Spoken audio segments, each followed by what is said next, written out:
Bilang isang dating sundalo, inaalay ko ang aking buhay para sa ating bansa. My fellow citizens, our President Marcos no longer serves the interests of the Filipino people. I'm uncertain of our future, but there is hope.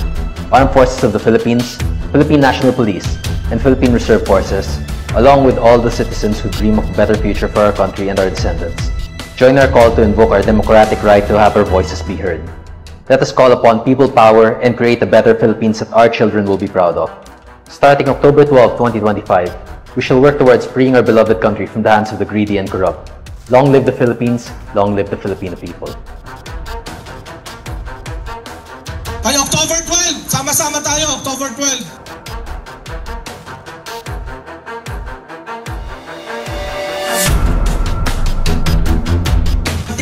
Si Loko-Lokong BBM,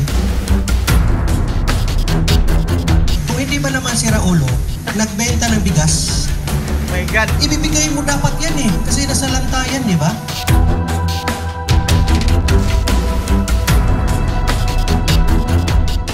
Yung mga matatagal na sa gobyerno, yan po ang mga tunay na mga korap sa gobyerno. Dapat pagtatanggalin yung lahat ng matatagal na ng mga empleyado dyan sa gobyerno. Dahil sa kanila nagsisimula yung pagtuturo ng mga tiwali sa gobyerno. Pero itong mga tiwaling mga buhaya sa gobyerno, ang kakapal ng mukha hanggang ngayon, kahit sa kitang-kita na sa dilim yung kanilang mga ginagawa, nandiyan dyan pa rin. Sa akin po, tama na, sobra na. Ito na po yung ito, nakikita na natin yung worst na nangyayari sa bansa natin, sa Pilipinas. Hindi na maganda. Sobra na, palitan na. Pagpapakulungan yan o kinakailangan, bitayin yan. Ang mga taga-Bulacan, nandyan si Eric Aniles. Mga taga-Caloocan, Joel Garcia. No? At saka yung mga operator ko na nakasama sa iba't ibang lugar ng bansa. Ngayon, mag-meeting kami ng mga operator.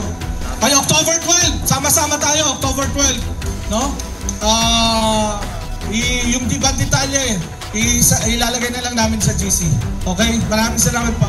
Karamihan po ngayon, naririnig niyo po, isang mambabatas ang sinasabi, Ben Balon. Tama po ba yun? Ang pinakamataas daw po ay ang taong bayan. Tayo pong lahat, kesa sa batas. Pero bakit hindi natin pinapakinggan ang hinanaing ng taong bayan?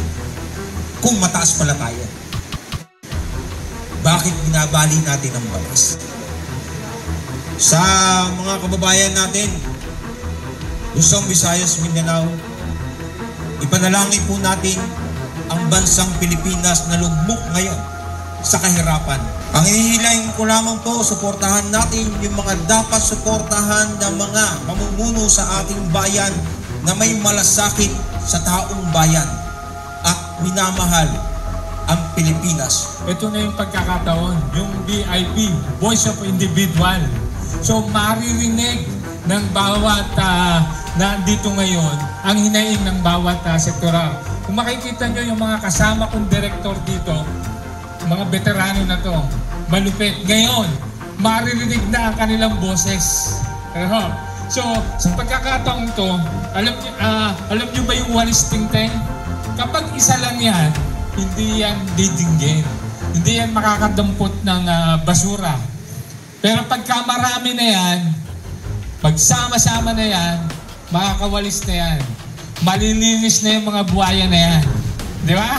So pagka nalinis na po yan, kailangan naman merong nasa taas ng isang walis. Of course, siyempre, di ba, pag nagwalis yan.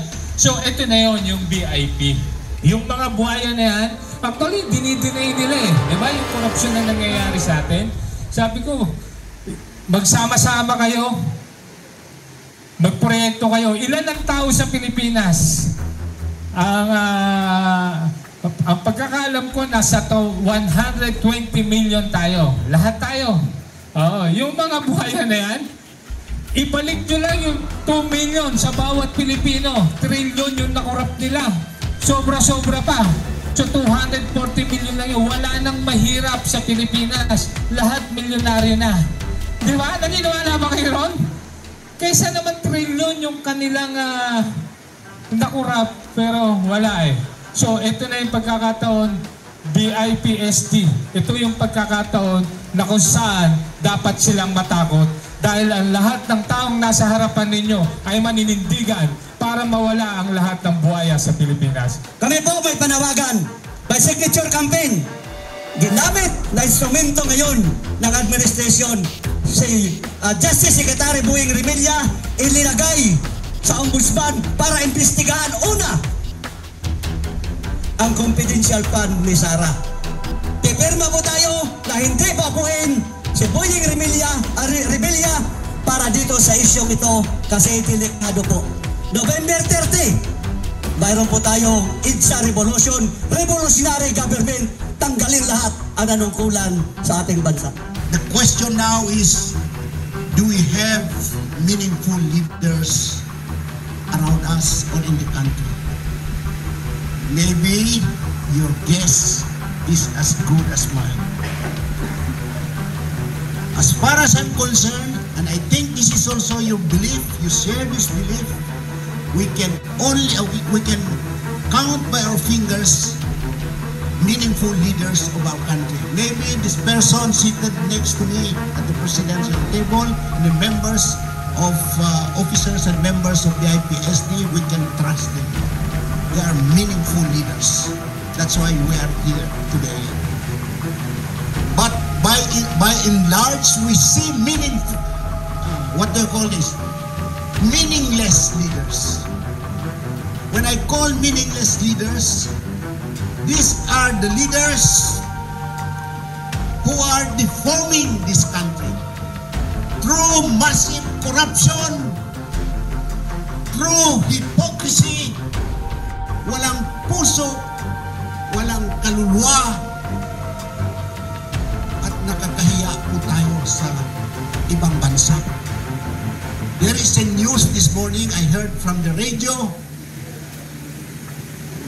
We are now called a country of thieves. Alam po ninyo yon? A country na kung saan nandito yung mga magnanakaw. Nakakahiya po yun. I'm not proud to be a Filipino if my country is called country of thieves. Do you agree with that? Yes. Natutuwa ba kayo na country of thieves sa Pilipinas? No. Of course not. Do you agree? Yes. Do you agree? Yes. Do you agree that VP Sara is a rad leader? Resilient, agile, and developmental. A leader whose dedication to public service is selfless, inspiring, and transformative, with strong conviction in the execution of her sworn duty. A leader who always offers solutions to problems. Look what happened to Davao, Cebu. If the government is scrambling to monitor, to look for solution, anong ginawa ni VP Sara? Without any words, dumating ang relief goods from the people of Davao City. Yun, no? Yan ang kailangan nating leader. Action agad. Agile leadership is very important.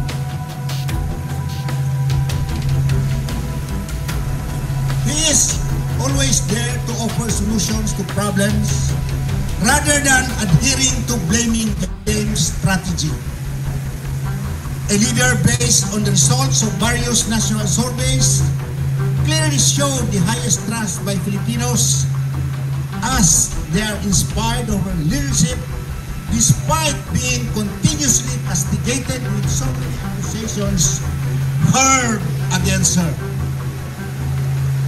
A leader or a rad leader, an inspiring leader like VP Sara is what this country direly needs.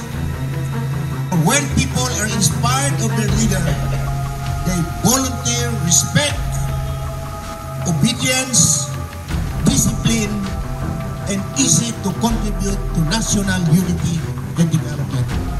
Sara to run for the presidency in 2028 and promise to support her all the way. Will we agree with the idea that we will support VP Sara all the way for 2028 presidential election? Yes! We agree. Agree! Ngayon na sana eh. The right leadership in her will surely minimize, if not eradicate, massive corruption, poverty, criminality, and moral degradation. Anong nangyayari sa atin ngayon? May moral values pa ba ang mga Pilipinos? Siguro majority demoralized dahil sa nangyayari sa ating bansa. Kaya this is the big challenge insofar as this organization is concerned. And we only see a leader who can champion the cause of the Filipino peoples through peace and development in Vice President Inday Sara Risko Duterte. nito, hindi ito Do you agree with that? Thank you very much. Meanwhile, we strongly condemn the rampant corruption in trillion pesos on flood control projects, confronting the country involving officials of the government, DPWH officials and contractors. Because of this, the Filipino people's trust has been severely eroded due to government failures, especially on accountability by the Marcos Jr. administration. Mr. President Bongbong Marcos Jr., the nation is at its critical juncture. The international community are watching us. In fact, they call us, most of them call us country of thieves. Nakakahiya po. Further devastation, Mr. President, by holding the culprits of the flood control project scandals accountable and be put behind bars, irrespective of who they are. Otherwise, the Filipino people will continue to demand for your resignation.